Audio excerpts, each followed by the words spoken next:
Muy amigo de Gonzalo Arroyo. Gonzalo Arroyo, ¿no? Sí, íntimo amigo. Sí, muy bueno. Coincidimos en Guatemala con él. Ah, sí. Welcome to Mount St. Joseph University.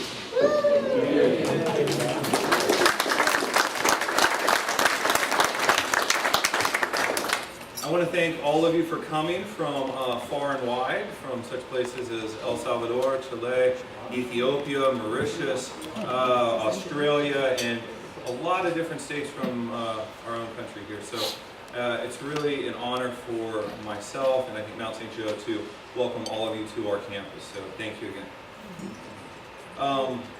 One thing I think we need to do, as you all look up there, this was a project that started at Notre Dame in March of last year. Where's Bill Joel? Where's Bill? Bill. Stefan Gigash and I presented 2 papers on Cardijn at Notre Dame, their Center for Social Concern. And Bill was in the audience, and Bill came up to us and sort of started, planting seeds. And this is the fruit that was produced from that initial conversation from Bill, Stefan, and myself. Now, unfortunately, as many of you know, Stefan could not be with us. Some of you don't know, so let me share the news right now. Stefan's mother passed away. This was just a few days ago. He was literally on the plane. He had already boarded to fly from Australia to France. And so he's with us here in spirit. His mother will be laid to rest tomorrow in Australia. And I think we owe it to Stefan and to sort of the first initial seeds of what has gathered us all here to perhaps bow our heads and acknowledge a moment of silence and prayer, lift up our hearts, and just pray for peace for him, his family. And I'll let all of us do that now and just think of Stefan and let him fill this room with his spirit.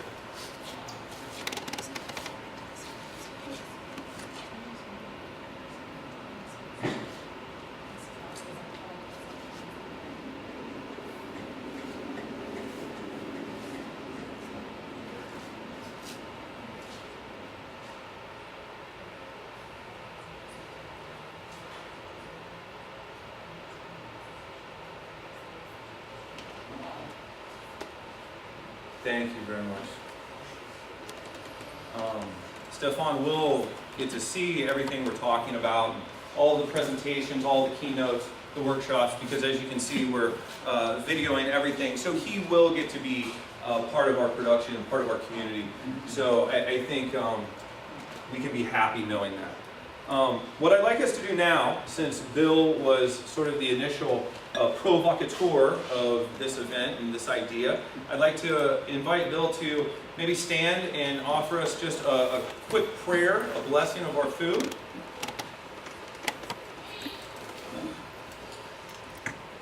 So, dear God, we ask your blessing on the food that we're going to receive by way of growers and farmers and farm workers and teamsters and grocers and people who work here in the kitchens at Mount St. Joe's. We ask your blessing on all of them. We ask your blessing on our hosts, all of the good people here at the university, the Sisters of Charity, the Penningtons. And we ask your blessing on us, that we too may be renewed by this conference and grow in your love. We're going to ask all this evening in the name of the Father, of the Son, and of the Holy Spirit. Amen. Amen. Thank you very much, Bill. Okay, so before we get into the program, I want everyone to go ahead and eat freely. I'm going to deliver our keynote tonight in a moment.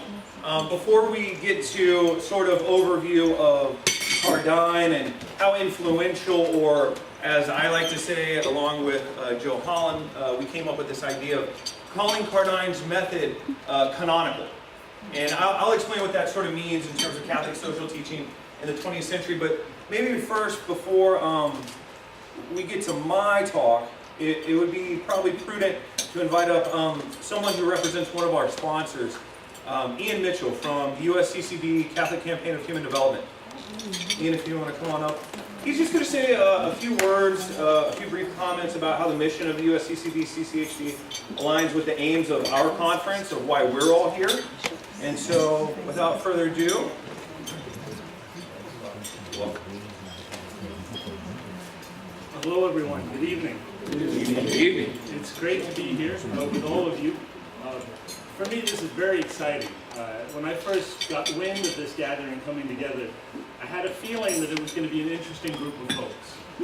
And to be honest, I thought in many ways this would be a community that's family. People who've been connected in one way or another over the years. I can already sense that by some of the conversation tonight. And that would be true for us as well at CCHD.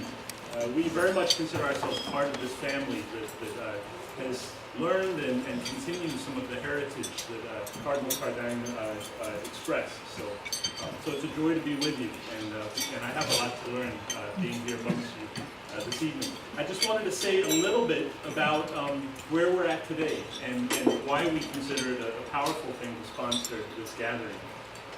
So, the Catholic Campaign for Human Development, how many folks here would say you're friends of CCHD or have known CCHD over the years? Are many.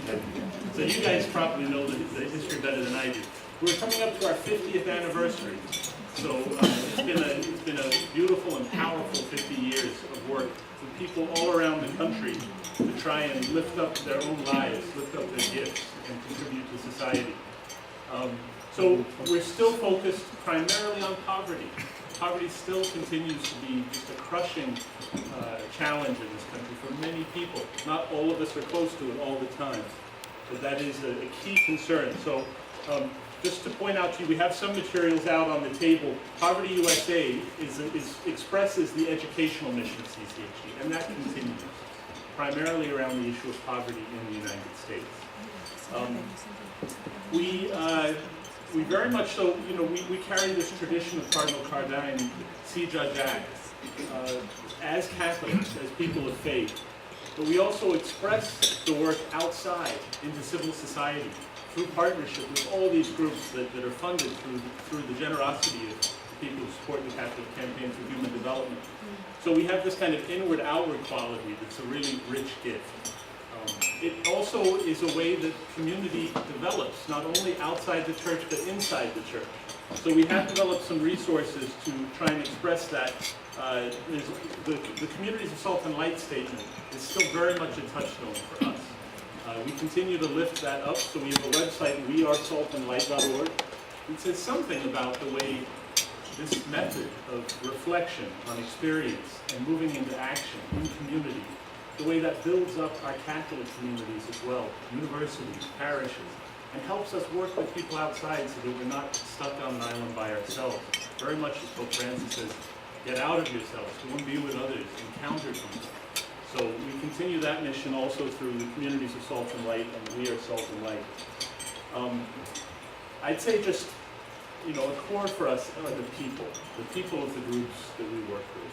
So we're still the largest funder of faith-based community organizing. Our grants are roughly $11–12 million a year. So it's a great gift that the people of the church give to the country, honestly. It's a privilege to be stewarding those relationships. And the people, when we go out and meet with them, working people, a lot of immigrants, a lot of people who've lived in this country for years and never really felt they were heard or seen or welcomed.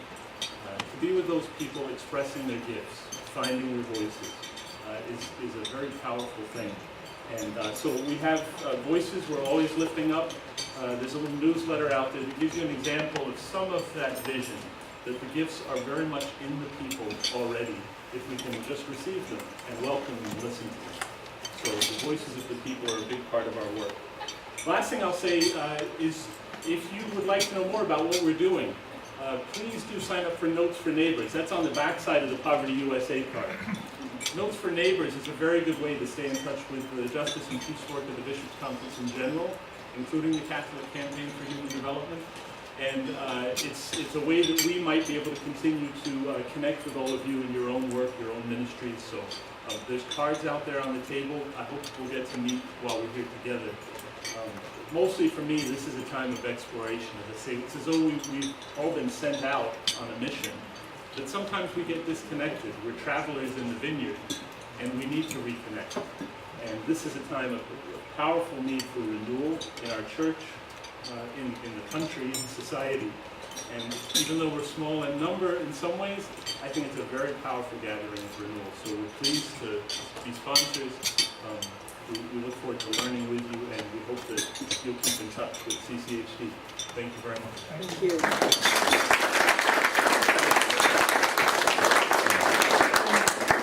Well, I hope you all are enjoying your salads. I do want to say a note about the food. Since, you know, Bill mentioned in the prayer that we're praying for a long list of people who are involved in making this. This is all organic, sustainable, local. Organic, sustainable, local. So yeah, the team from AVI that does all the catering here and all the food here at Mount St. Joe really went out of their way to locally source all the products that you're consuming. So I did want to make a note about that. Before the entree comes out, as you all are finishing your salads, let me make a few different notes. I want to talk about the program.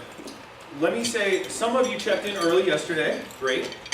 Some of you just got here 5 minutes ago.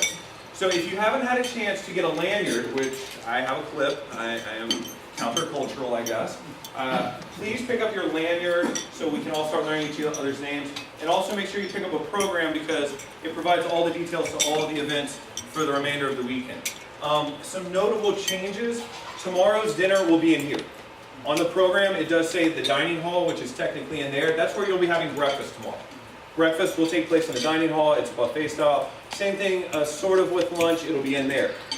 Dinner will be in here tomorrow night when Dr. Kevin Ahern gives his keynote. So that's the first thing I need to draw your attention to. Second, this was out of personal preference. Whenever I go to the Catholic Theological Society of America or the College Theology Society to either present a paper or to listen to papers, I find myself with a program listening to scholars, and I'm always writing in the margins. So I have this this line of thoughts that starts here and then goes here, and I have arrows that point in. And so when I was making this program, I thought, well, why not give my participants blank pages so that we can take notes when we're listening and we have good insights when we want to capture them for later on and they're not disjointed like the notes I take. So you all have space to take notes, and let's see, also, oh, this is important. Sunday we have 2 presiders for Mass. Mass is at 8 a.m. However, we need some help if you're a Eucharistic minister or if you'd like to help out in any way tomorrow at lunch. Please just come see me. I'll be sitting with Bob Byrne. Where's Bob Byrne? Where's Bob? Right there. Bob's going to be saying Mass. Where's Father Raymond? Father Raymond back there. So we have 2 celebrants. Anyone else wants to join in and help out, just see us tomorrow at lunch. I'll be sitting with those gentlemen, and we'll be talking about all things Sunday with the liturgy. Okay. I'm going to give you all a few minutes to just eat, enjoy, talk, and then I'm going to come back up in a few minutes, and I'll begin the keynote once the entrees begin getting plated, okay? Thanks again. Welcome. Hope you have a great dinner, and hopefully we'll have a great conference. Thanks, everyone.